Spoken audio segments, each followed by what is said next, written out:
Hey, I'm Chuck Dransfield, and I am continuing my story of Clark Gable and Carol Lombard. Not only one of the great Hollywood love stories, but one of the greatest love stories of the 20th century, and in my personal opinion, one of the greatest love stories ever. So this right here in my hands is something extraordinary, if you can see that.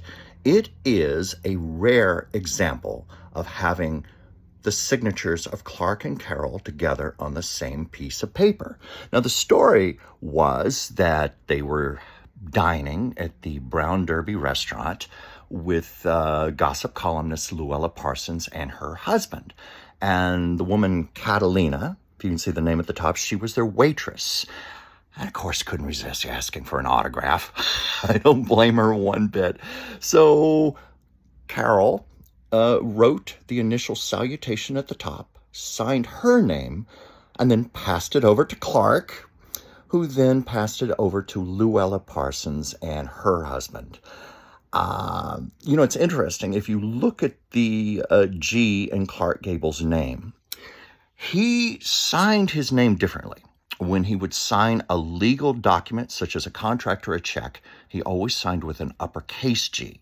When he signed an autograph, it was lowercase g, and the reason for that was to discourage forgery, which is a very easy thing to do. It was even easy to do back then.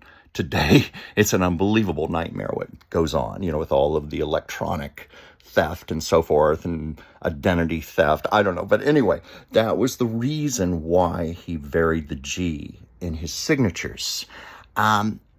I just love things like this, and the reason I love them so much is because signatures on paper like this represent a moment in their lives. The moment it took to do this, and it's preserved forever on paper, and their energy is on there also forever and ever. I love that.